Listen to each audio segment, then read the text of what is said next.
Assalamualaikum warahmatullahi wabarakatuh. Saya Revola Ramando, mahasiswa Ilmu Kelautan Universitas Lampung angkatan 2022. Di sini saya akan sedikit membagikan ilmu mengenai analisis perubahan garis pantai menggunakan software DSAS atau Digital Shoreline Analysis System. Oke, yang pertama kita langsung saja buka ArcGIS. Nah, ArcGIS ini kita gunakan untuk membuat shoreline dan juga baseline yang nanti akan diinput ke dalam software DSAS-nya.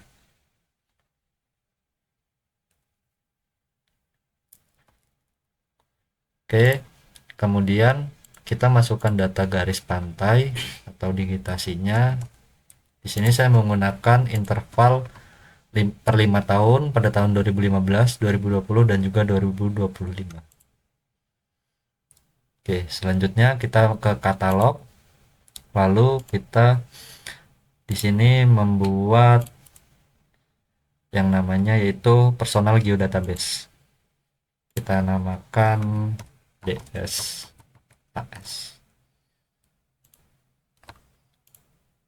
Setelah itu kita membuat fitur kelas di sini. Lalu kita beri nama baseline. Di sini menggunakan line feature. Lalu next. Untuk koordinatnya saya menggunakan koordinat UTM karena di sini wilayah garis pantainya ada di Kabupaten Pekalongan, Jawa Tengah. Saya menggunakan UTM Zone 49S. Ini next saja. Nah, di sini yang penting teman-teman, untuk tabelnya itu baseline kita isi dengan yang pertama yaitu objected, ini dibiarkan saja, shape juga dibiarkan. Nah, kita tambahkan shape length. Untuk data type-nya itu double, kemudian ID ini long, pakai long integer, kemudian DSAS group ini pakai long integer juga, dan juga yang terakhir DSAS search kita pakai double dan finish.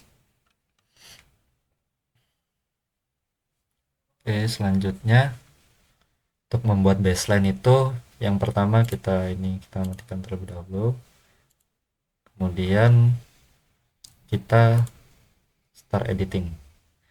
Oh ya, untuk pemilihan baseline ini bebas ya, pakai tahun berapa aja. Di sini saya pakai tahun yang terbaru yaitu 2025. Kemudian kita copy, kita stop editing, kita ke baseline dan start editing. Copy, kemudian paste. Nah, di sini sudah benar ke baseline. Oke, kemudian untuk yang baseline kita tarik. Ini kita tarik sampai kira-kira saja, diluruskan supaya hasilnya bagus nanti. Oke, kemudian save edit dan stop editing. Oke, kita lanjut kembali membuat fitur kelas untuk shoreline.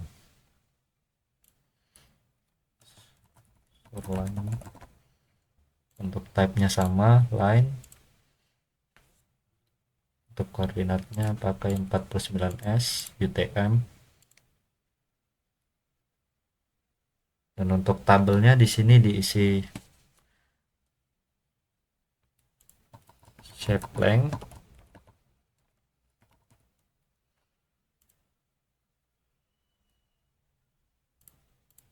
date,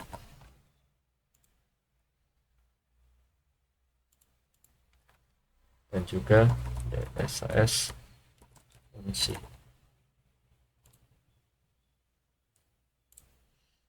Yes.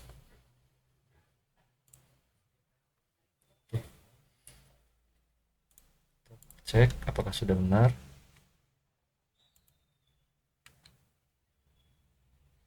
Oke, saya ulangi, setelah ada salah sedikit. Untuk kita hapus terlebih dahulu.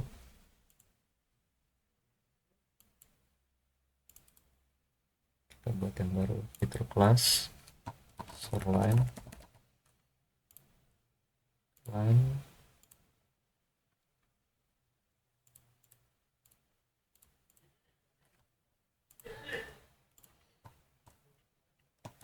shape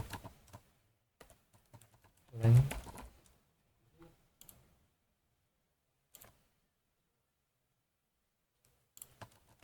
indikasi underscore text dan juga DSAS.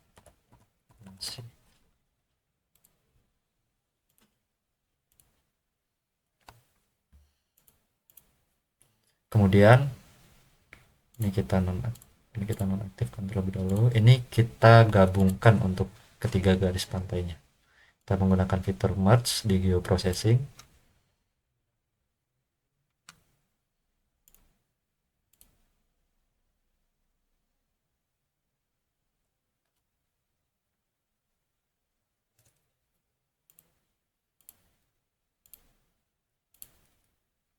Kemudian kita tentukan untuk tempat save-nya.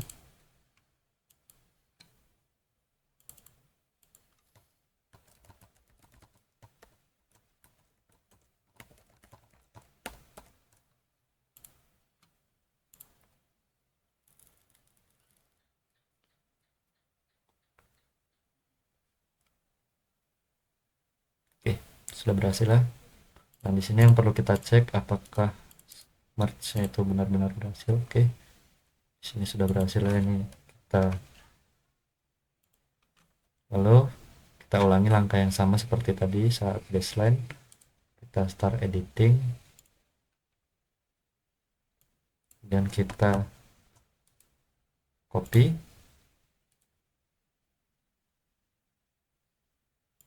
stop editing, kita ke shoreline, start editing, kita pastekan di shoreline. Oke, nah sudah masuk ke shoreline nih.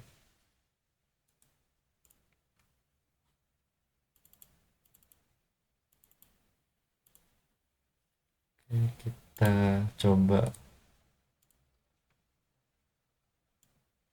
beri nama terlebih dahulu.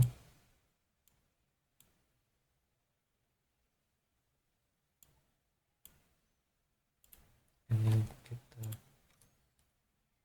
2015,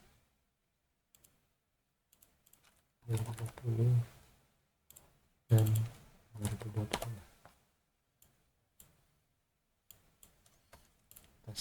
Save edit, stop editing.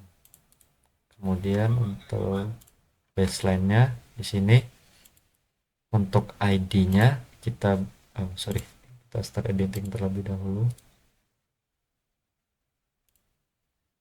Kemudian untuk atributnya kita rubah, untuk ID kita kasih 1 dan DSI group 1. Untuk DSI search ini tidak usah diapa-apakan. Dan save edit dan juga stop editing. Oke. Nah, dua data ini yang akan kita gunakan saat nanti menggunakan software DSIS-nya. Oke, selanjutnya kita ke conversion tools, ke JSON, terus kita gunakan fitur to JSON karena untuk memasukkan ke dalam DSIS kita harus menggunakan format JSON. Kita masukkan baseline yang terlebih dahulu.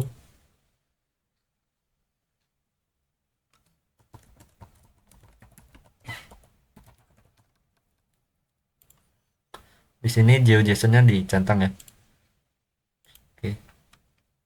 Oke, sudah berhasil. Lakukan hal yang sama untuk shoreline-nya.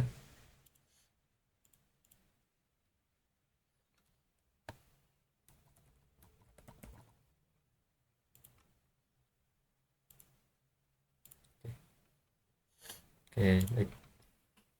Oke, baik. Selanjutnya setelah membuat file shoreline dan juga baseline-nya, kita membuka aplikasi DSAS. Kemudian kita klik tombol setting di sini, data library.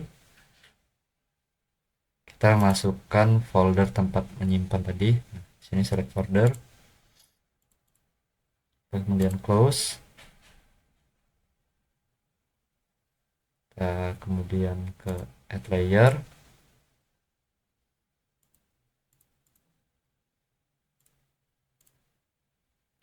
Kemudian ke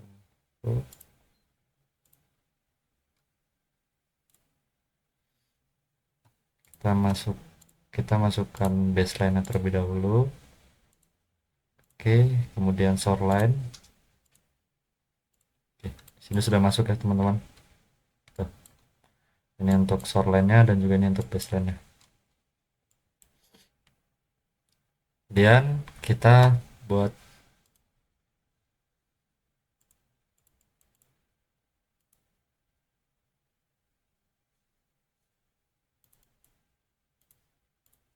sorry. Di sini kita isikan terlebih dahulu untuk shoreline.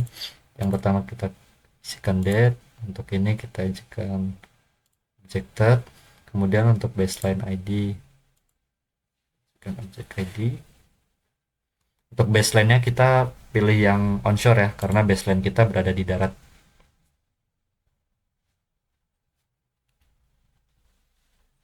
Bentar, kita cross check terlebih dahulu.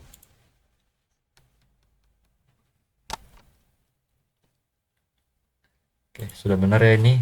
Ini juga kita sudah benar objek. Oh sorry, untuk yang bawah kita ID.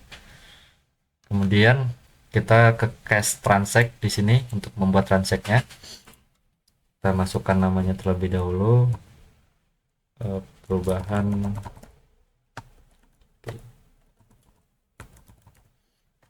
Nah, untuk transact spasinya ini untuk jarak tiap transact-nya.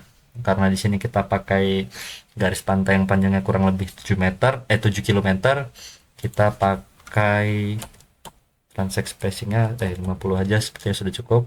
Smoothing distance-nya 500, kemudian kita oke. Nah, sudah jadi teman-teman. Oke. Selanjutnya kita lakukan calculate range. Di sini ada 5 analisis. Kita lakukan saja semua. Untuk confidence intervalnya kita pakai di 95%.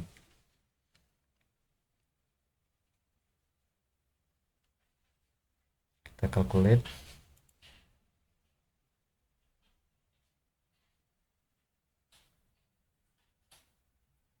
Oke. Dan kita lakukan hal yang sama.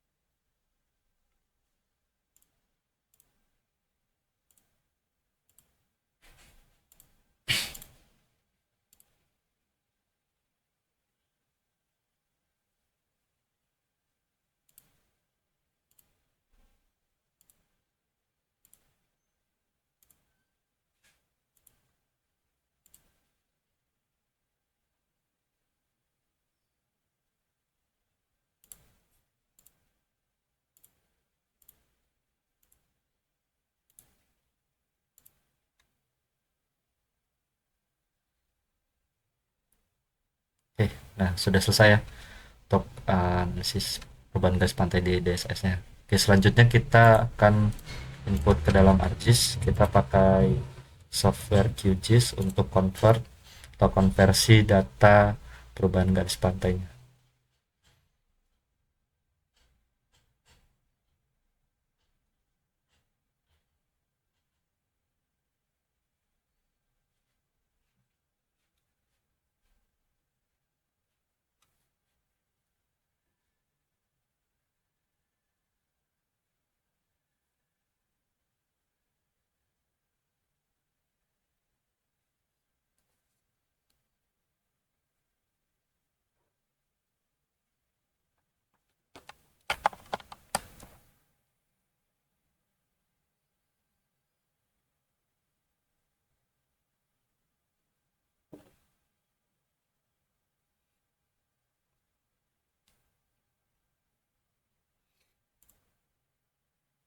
Kita tunggu sebentar. Oke, kemudian kita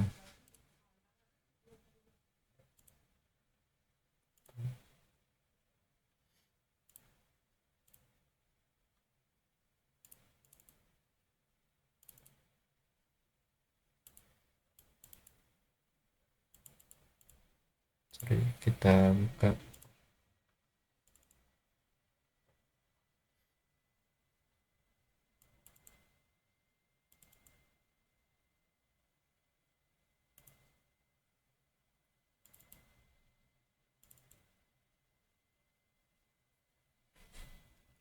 Kita cari yang tadi di sini ya. Kita pakai yang GeoJSON file ini. Pertama kita ambil yang intersect terlebih dahulu. Di sini hasilnya jadi satu ya teman-teman. Intersect kita masukkan. Kemudian yang kedua kita cari yang range. Sama untuk yang range juga kita pakai yang GeoJSON file. Nah di sini, oke, cuma dua ini aja. Kita ekspor, save feature as, name, sorry, intersect,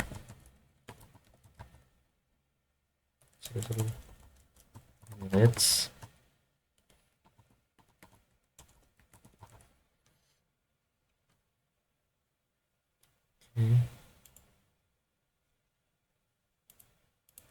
untuk intersectnya kita save juga.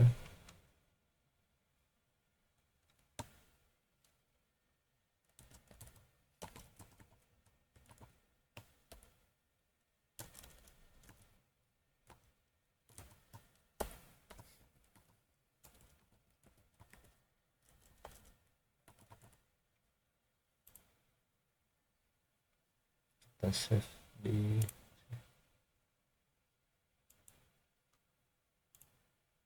yang tadi kita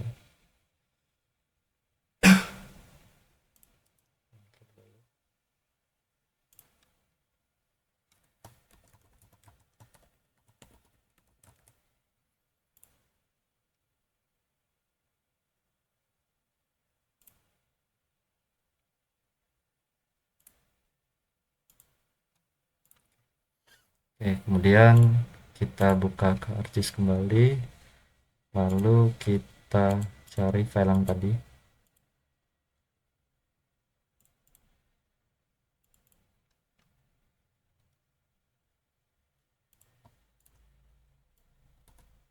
Kemudian kita masukkan. Nah, sini sudah jadi teman-teman untuk analisis perubahan garis pantainya.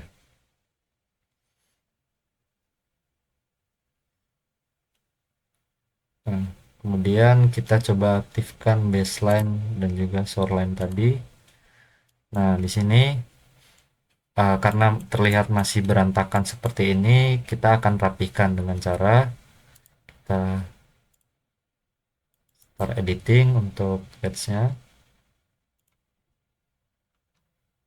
Kemudian kita pilih garisnya, kita intersect, lalu kita delete.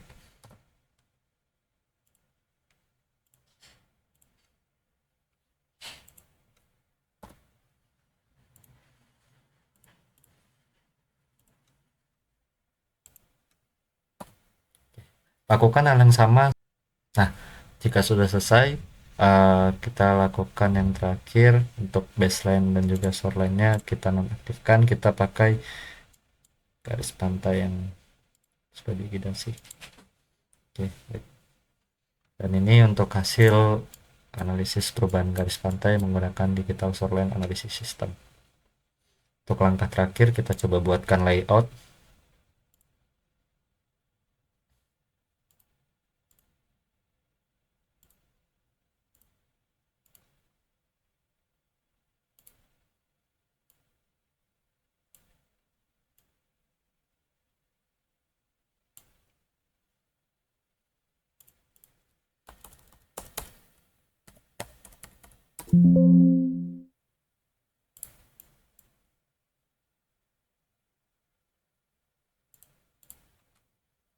Oke, kita perbesar supaya lebih terlihat.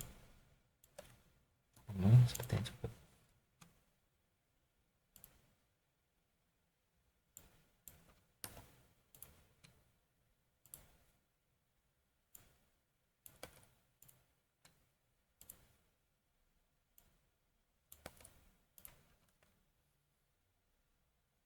Oke, kemudian kita buatkan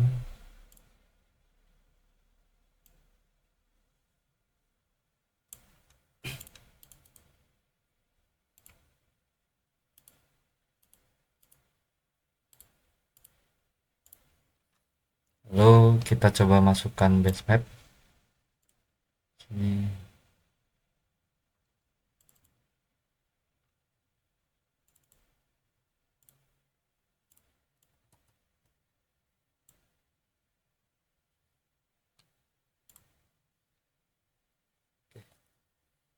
Kemudian kita buat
usahakan dalam membuat skala tidak angkanya jelas tidak seperti ini.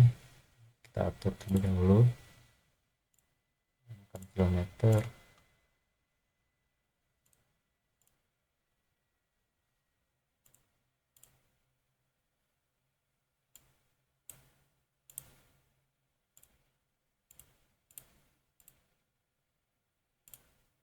Seperti ini.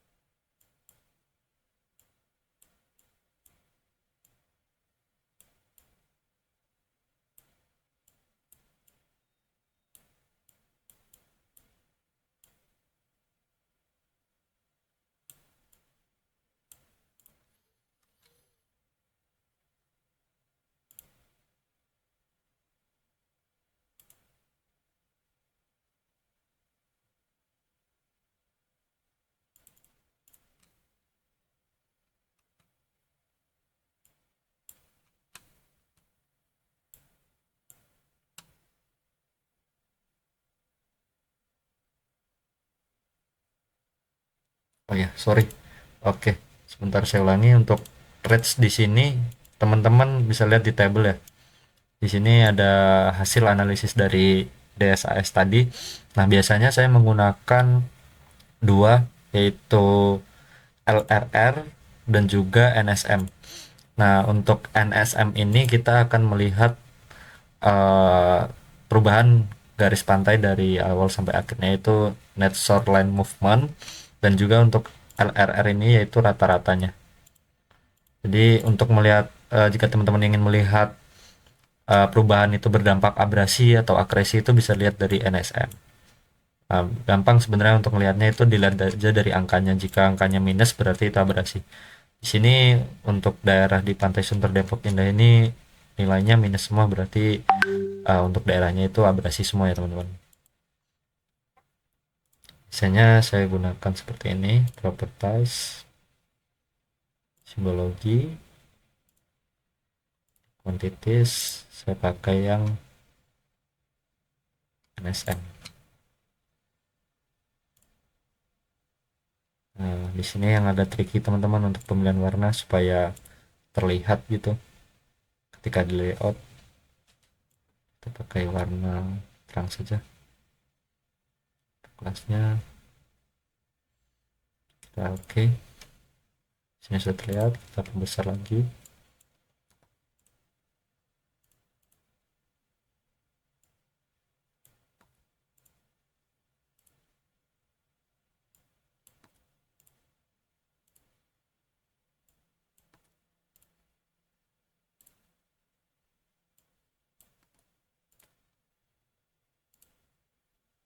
Nah, teman-teman, kemudian kita insert legendnya.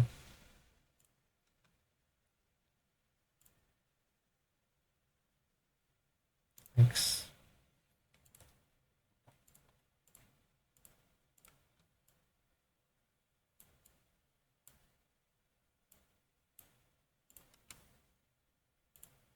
Kita perbesar.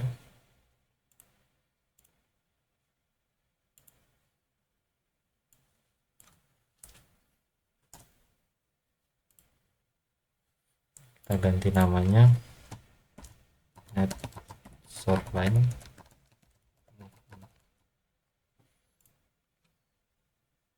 Oke.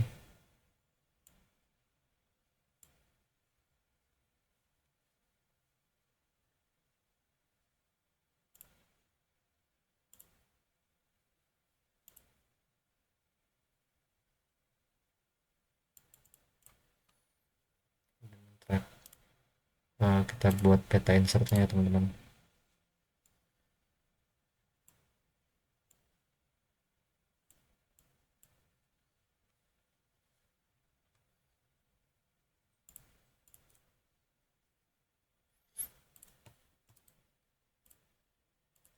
Dan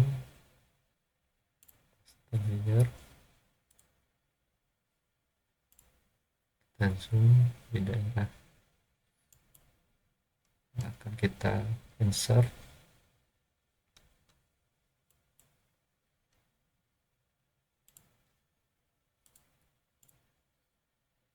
Dan kita extend indication yang kita tekan. Kalau kurang kita perkecil lagi. Cukup.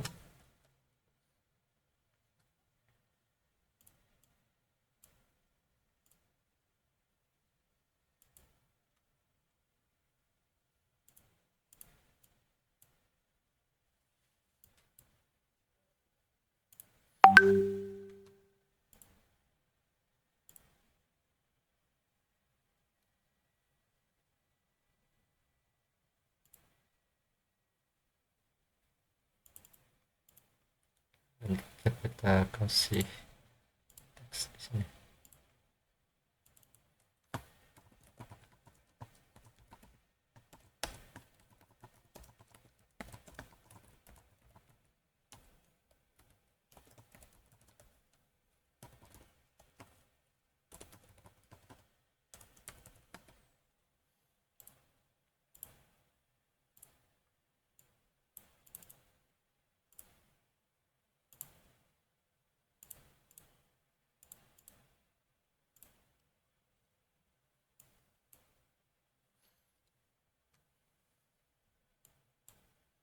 Dan yang terakhir, jangan lupa kita buatkan gridnya.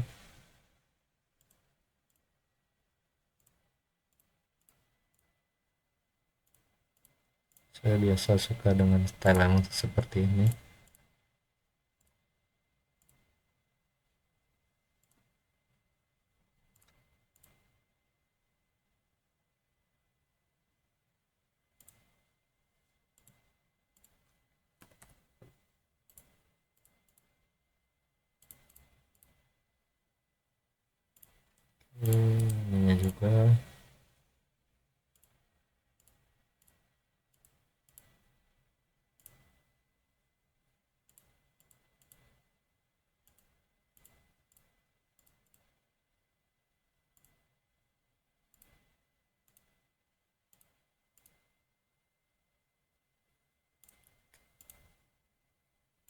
Oke, mungkin inilah hasil analisis perubahan garis pantai menggunakan software DSAS atau Digital Shoreline Analysis System. Untuk video tutorial ini semoga dapat membantu teman-teman semuanya. Mungkin terima kasih telah menyaksikan video ini. Saya akhiri, wassalamualaikum warahmatullahi wabarakatuh.